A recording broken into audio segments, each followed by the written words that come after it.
Hello, my fellow geeks. You are listening to the Indian AvGeek, and I am the almost recovered Vishal Mehra.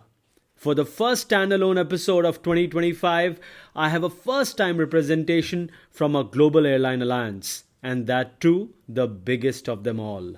Sidharth Grover is the Director of Communication and Marketing at Star Alliance. I've known him since his time at Vistara, heading the much beloved brand there. Before that, Sid was heading brand at Trident Hotels. He was a senior brand manager at SpiceJet and an account director at FCB before all of that. That's an illustrious career graph, Sid. Welcome to the Indian AvGeek. Thank you, Vishal. Thank you for the opportunity. Sid, you started your career in advertising, then you moved to Make My Trip for about 2.5 years, and then back to advertising before moving on to SpiceJet. How did you get your start in aviation? Well, it's been a long journey. So I've worked for 17 years or 18 years now. And I always had interest in travel brands. Back when I started in advertising, one of the first clients I handled was Make My Trip. I instantly sort of fell in love with the whole concept of travel and working with a travel brand. And then I moved back to advertising to solidify my brand understanding, and I joined as a strategy planner back in Leo Burnett and then FCB Ulka. So after that, my stars aligned, and I met Solomon. Solomon was there on your podcast, I think, a couple of weeks back. So I had the opportunity to work with Solomon in SpiceJet, and then, as they say, the aviation bug bit me. So yes, it's been ever since. How was your time at SpiceJet? Do you remember any memorable campaigns from that time, or was it mostly tactical sales and everything else around that? Yeah, sure. I mean, it was my first airline that I worked at, so it was very exciting. Starting in aviation is always exciting. You're picking up the interdependencies and the intricacies of various teams coming together and so on and so forth. When I joined SpiceJet, unfortunately, it wasn't in the best of health, both commercially and brand wise. So I would say it was challenging in the beginning, but eventually it did open to us an opportunity for brand building. uh, so I worked with, closely with Sanjeev Kapoor, the then Chief Operating Officer, COO, and Solomon. Both of us, the three of us, kind of worked together, and we decided that there is opportunity for us to fix the brand inward and repair the brand perception outward. So that gave birth to a very exciting campaign from our times, which we captioned as "With All Our Heart." It was a very humble campaign. It was almost like an appeal to customers to look at us in a very genuine way, because we were making genuine effort in keeping the airline together, and making sure that the experience is good as well, end of the day. So that I would say is the my most memorable campaign from that time. And did you used to work closely with the revenue management or the sales team? How was it like? You were, of course, part of the marketing team. If you could help me in understanding these dynamics better of different teams working together at the airline, especially during these sales offer campaigns that you used to have, or during route launch campaigns. What was the lead time you guys used to get? We were very hand in hand with revenue management, network planning. Everyone in the commercial team sort of worked together. We were a part of the commercial team as well. We sat together at the same floor, and there were constant discussions about how to bring use marketing and use communication to the best of the advantages. So there were obviously a lot of flash sales that we did. Being a low cost carrier, there were obviously many flash sales that came by. Any topical event would lead to a flash sale, so on and so forth. So I think at times we did get less than maybe 48 hours or 72 hours to turn around. But on, I think, the best of times, we would get about a week to prepare. So it was a lot of dynamics involved. New route launches were also very exciting. There, I would assume that we had a little bit more time to plan, because there's a lot of other things in the machinery that are coming together. Uh, We turned around countless revenue-led campaigns in SpiceJet. And from there, you moved to Oberoi Hotels, to Trident. And then from there, you moved to Vistara as the DGM of marketing. You reconnected with Solomon, you reconnected with Sanjeev. Tell us about that experience and, of course, the major campaigns that you undertook. Anything memorable? An impact that you and your team were able to create on the ground? I also remember reading on your LinkedIn profile about that 12% direct booking share that you mentioned. Would love to know more about that. Sure, yes, definitely a very memorable time from my career. I spent about 4 years in Vistara. So, after having a very brief stint in hospitality, I got the opportunity to work at Vistara again. It was, I think, the fourth year of its operation. So, very, very young airline, but everything going very positive for the brand and the airline itself. So yes, like you said, I got the opportunity to work with Solomon and Sanjeev again because I guess there was some unfinished business from our SpiceJet days. Uh, Vistara, in my opinion, is one of the rare brands which delivered what it promised. From communication to experience. So there was always this undertone of reality that existed in our campaigns or in anything that we communicated. And In my time, we did a lot of memorable campaigns again, from Retrojet, ATV, to 787 coming in. There was a grand launch that we had. Then we did some very focused product led campaigns like the premium economy we did with Rocky and Mayur. They were the influencers at that time, very influential in the work that they were doing. So those were some of the campaigns that I did, but I think the one that was closest to my heart was the in-flight safety video, which plays even today on board. Um, it was a piece of art. It was everything about it was so beautiful and so natural. It was again an example of the calming experience that a Vistara flight would give you as a passenger. So that's something that I cherish even today. And in addition to pure brand building stuff, pure brand stature building things, we worked very collaboratively with revenue even here in Vistara digital marketing team, which was very close to where we were in marketing as well, loyalty teams, etc. And as marketing and brand, we were constantly working towards top of the funnel activities and making sure that there is constant flow of visitors and traffic on the website, because the more you have coming from the top of the funnel, the likely it is to have a healthier funnel down below as well. So I think we did a lot of those top of funnel activities, brand awareness activities, clubbed with some surgical tactics like campaigns on the website, making sure that the booking flow is utilized to the maximum, etc. And I think that's how really the direct booking share sort of grew to what it was. It was quite a challenge, I must say, to maintain and ensure that there is a lot of digital marketing and paid marketing, etc., SEO, SEM, all of those things were behind it. But I think some credit also goes to the brand building things that we did to make sure that people naturally flock to Vistara when it comes to air travel. Sid, you were just talking about in flight safety videos. I want to stay on that for a second. One of your alliance partner, Air New Zealand, has always been known for impressive, very impressive safety videos. Did you get any inspiration from them? Definitely, and New Zealand was one of the big inspirations that we looked at. We looked very closely at Singapore Airlines safety video as well. They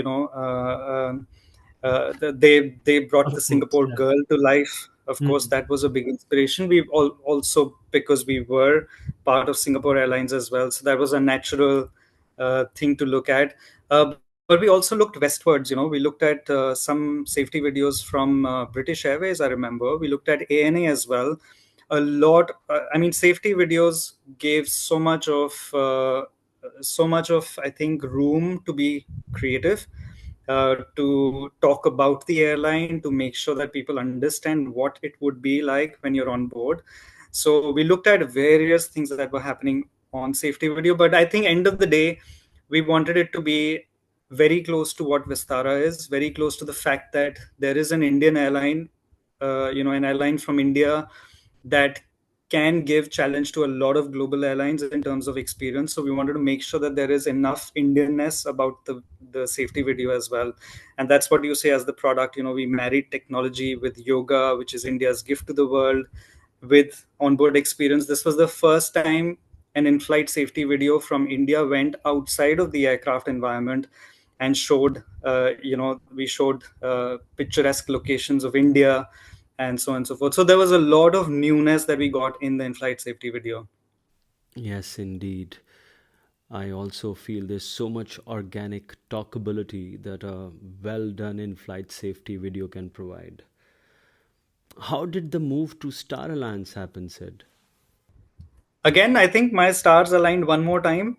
So, so it was all great. Obviously, aviation was a constant theme in my career, and there was a natural love towards anything to do with travel. So at that time, Star Alliance was opening a center of excellence in Singapore. So it was headquartered in Frankfurt back then. It was opening an office in Singapore, and they were looking for talent that could occupy, come about in Singapore. So they were looking for director of communications and marketing, and that is where it all started for me. So, is your mandate more B2B or B2C? Or it's a bit of both at Star Alliance? Very good question. I think that is a question that is my biggest, I would say, challenge and opportunity as well, to demystify what Star Alliance is, because Alliance is obviously not an airline. It doesn't own the airlines. Alliance is not the loyalty program. So there's a lot of mystery around Star Alliance or alliances generally. As an outsider or as a regular traveler, chances are that you do not fully understand what Star Alliance does. So my task really is to demystify and tell the world what Star Alliance does, and what it is not, what it is. It includes both B2B and B2C. B2B because we need to constantly also keep our member airlines abreast of the latest of we need to keep them engaged and updated of the developments. And it's also B2C because ultimately, as a consumer, you also see Star Alliance logo on the aircraft, on your boarding pass, outside the lounge, and so on and so forth. So you are silently consuming Star Alliance, but the experience is always delivered via a member airline, mostly via a member airline. So it's a B2B2C technically, but there's a lot of opportunity to create a brand stature for something like Star Alliance as well. As the world's largest airline alliance, how do you handle your marketing? And I know there's a B2C perspective to all of this as well, depending on how aware the consumer is. What are the major channels for you? So, firstly, I'd say marketing at Star Alliance is very unique and very interesting. And there's as a product or as a delivery, there's a lot more than what meets the eye, uh, at an airport, or when you're traveling via one of our member and two of our member airlines together in an interline journey, for example. There are multiple touch points that you're likely to come across Star Alliance. And these are the magic moments that we are out there to make sure that people know and understand that we exist and we play a role. There are a lot of tangible products that we have, like lounges. You go into a Star Alliance lounge, but there are a whole lot of intangible tech solutions also that we enable for our member airlines, like baggage tracking. So these are they are powerful stuff, but they're invisible. So we want to talk about that. We want to make sure that consumers and travelers understand what role we played and what we enabled for them in the journey. So I would say the role of marketing for Star Alliance is dual.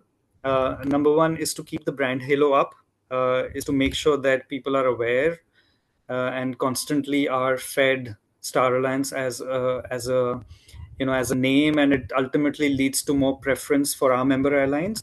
And the second bit would be to decode what Star Alliance itself does, and what is the actual role it has in the customer journey.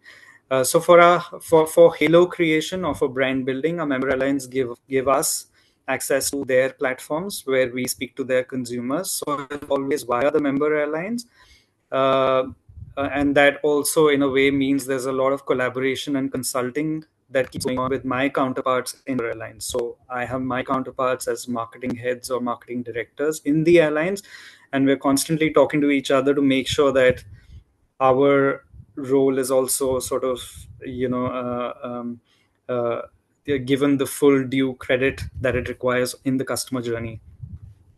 There are 25 member airlines in Star Alliance right now, right? How do you coordinate marketing campaigns? So, as brand experts, as people who are breathing Star Alliance as a brand, the onus is on us to decide what the flavor of the month is. And then we execute our campaigns pretty much independently. But then, very importantly, we synergize with our member airlines for its visibility. So, our campaigns, which always have member airlines featured in them, you see as a customer in their in-flight magazine, on their IFE screens, on their website, in your frequent flyer statement, etc., etc. So our campaign is pretty much Starlink's campaign, but the visibility is mostly at the member airlines end.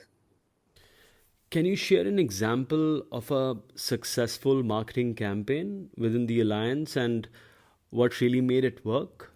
So, like us, our campaigns also play our part silently, in order to subconsciously improve the preference for our member airlines. End of the day, um, as you can predict, it's not easy to ascertain numbers here in our case because we're not selling seats or we're not selling reward points, or there is no commercial involved really. But mostly our campaigns are about brand stature building. Um, so our campaigns so far have been of that nature, but I must say that we are in the middle of devising a very powerful campaign now, and hang tight for 2025. It should see the light then. That's a cliffhanger. Hmm. Would we see that in the first quarter of the year or later on or when? Uh, Hopefully the first quarter of the year. Okay. All right. We will look forward to that. SAS recently moved to SkyTeam and dropped the million bonus point SkyTeam challenge. Are you planning something interesting on those lines of your own? When can flyers expect to see those campaigns live, if there's anything coming? Yeah, so I want to first caveat by saying that our campaigns of such a nature will always have, they'll always be sort of initiated or fronted by member airlines, as we have a more, invisible role to play in that. Uh, that said, airlines keep moving from one alliance or the other. That is a result of their business reorganization mostly. But I do want to point out that Star Alliance collectively, member airlines, connect 20% of the world. So our network is enviable in that way, and remains unaffected. To be honest, we are still the largest. Uh, but closely related, recently a handful of our member airlines got together and offered, to retain the frequent flyers into the Star Alliance fold, in that geography. So there was a campaign that we facilitated for them, and that has been a very successful campaign recently. That's a good segue. We were just talking about frequent flyers, and there's been chatter about whether Star Alliance should introduce a higher tier than Gold, like other alliances have. What's your take on that? In my personal opinion, obviously it's a very interesting anticipation. It's what is important to see is that by offering a certain tier, you're sort of standardizing benefits across multiple airlines. In our case, it's 25 different airlines that we are talking about. So it can be quite challenging to firstly standardize your experience as a gold standard customer across the alliance. Um, so given the challenges, it is quite interesting. I'm not sure how practical it is to offer on floor. It's not on the cards for us, but there is always room.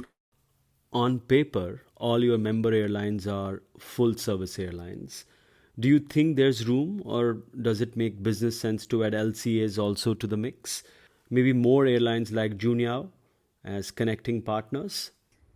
I think it's a question that has been constantly asked over many years. I think to alliances of increasing member base and so on and so forth.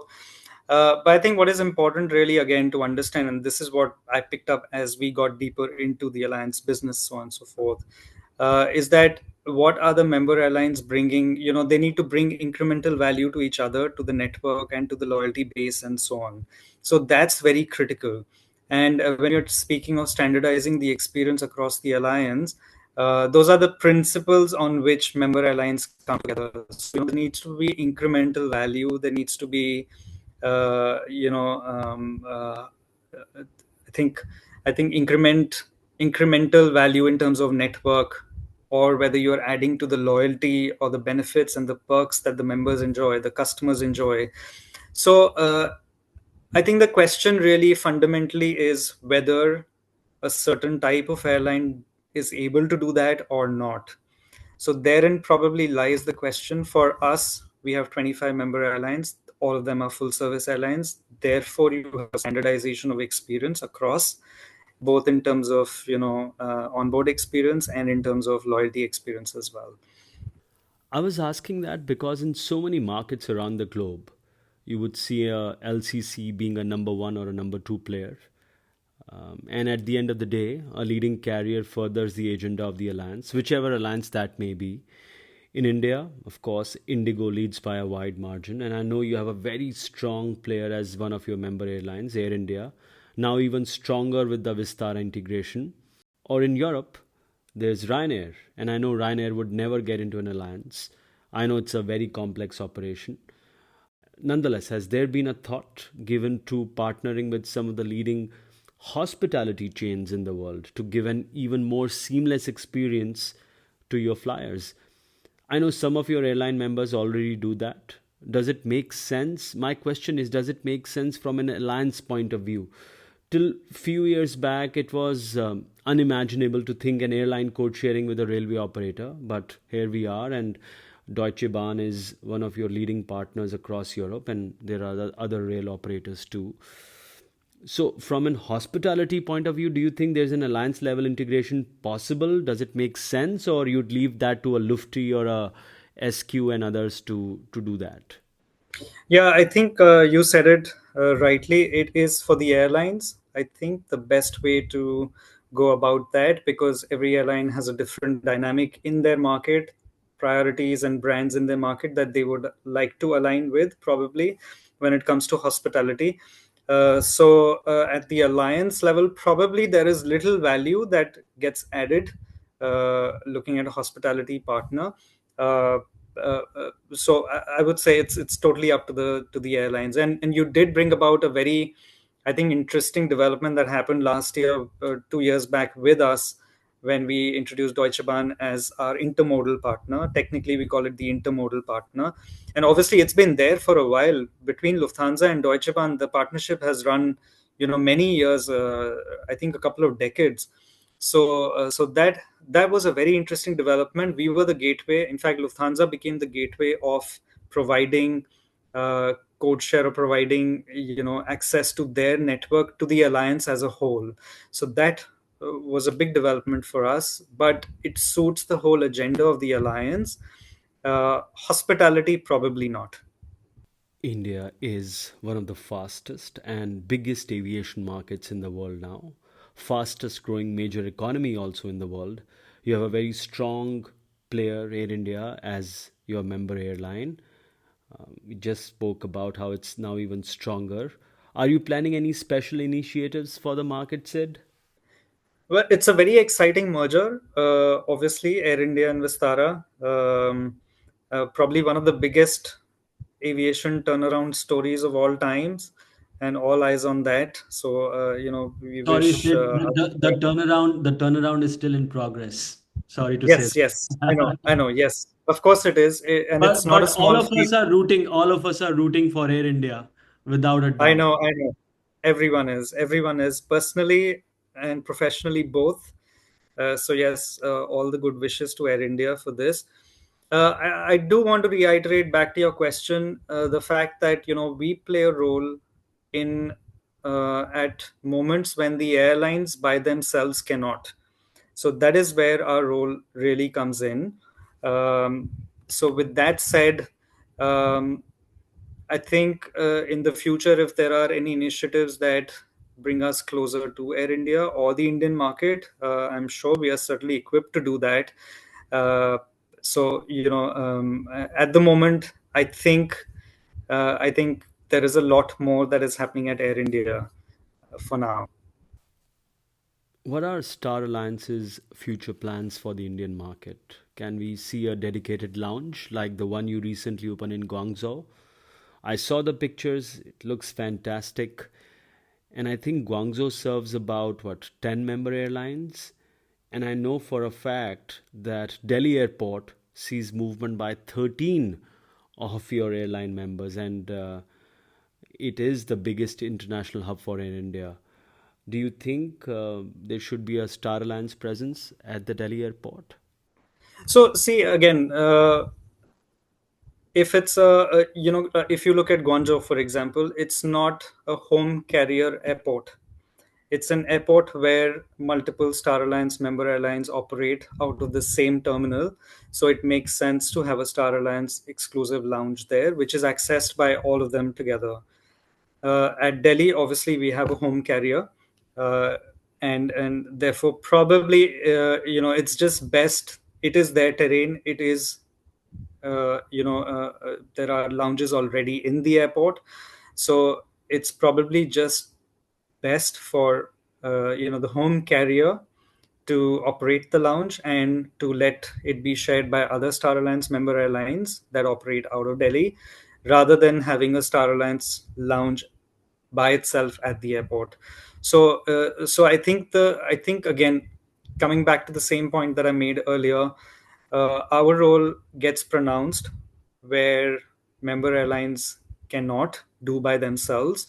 So we sort of bring about the joining force, and that's what you will see, common across some of the other airports we're talking about. So for example, Paris is again, in France, we don't have a home carrier, but there is an excellent Star Alliance lounge that we have there. This year's IATA's AGM will be in Delhi in June. Can we expect some announcements from Star Alliance during that period? Will be a massive event for Indian aviation for sure. Firstly, I'm very excited that the AGM is going to happen in Delhi. It's my home city as well. So I think a lot of people, apart from the temperature and the weather in Delhi at that time, will remember, and I hope the host airline does a good job there. There are a lot of things that we're working on and are in the pipeline for us in the 2025 year. These are mostly around tech solutions that we have for member airlines, enhancements and making sure that there is more expanse and spread across member airlines as well, in the hope to standardize more services and more experiences. Uh, so when the time is right, we will share more. Until then, I think focus squarely on creating a world effortlessly connected, as we say in our vision statement. My final question from an alliance point of view: what emerging trends do you see shaping the future of the airline industry, Sid? I think uh, it's a question that is evolving, and the answer is evolving for that question as well. Tech and aviation go hand in hand more than ever now. From baggage tracking to biometrics, there's existence of technology in every part of the journey. At Star Alliance, we break up this journey into four parts. So there's booking experience, airport experience, uh, connection experience, and loyalty experience, and every bucket has tech solutions in it. These are, again, like I said, invisible, silent solutions which are enabling member airlines to deliver a harmonious experience to the consumer. And there are multiple examples I can talk about, baggage tracking, for example. Or today we provide the ability to offer seat selection on interline journeys as well, whether it is use of AI or machine learning in terms of preventing fraud for loyalty, or it is about our connection centers where the technology plays of the backbone of that service that we offer at London Heathrow and other hub airports as well. So I think the biggest uh, trend, or the biggest evolution that is happening to aviation, is the fact that technology is becoming so much more integrated to the aviation industry, and which is where our biggest role comes in as well. As the alliance, we are going to be working towards tech solutions that become the bedrock of this harmonious experience that we promise to consumers alliance wide. So I would say tech is the big changer of the industry, I think. Thank you very much, Sidharth, for taking out the time and chatting with us. Thank you so much, Vishal, for having me. It was a pleasure. 2024 was a slightly topsy-turvy year for Star Alliance, losing SAS to SkyTeam, and Asiana is about to leave after the merger with Korean as well. Talking to Sid was fantastic and gave me a great sense what the largest airline alliance in the industry is thinking. And more interesting thinking is coming up in the next 2 weeks, as we have two more special episodes around forecasting 2025 for Indian aviation. Do tune in for that. And while tuning in, do not forget to take out few seconds, rate us, and leave us a feedback. This show streams on all major podcast apps. And with that, I wish you well and happy flying, my friends.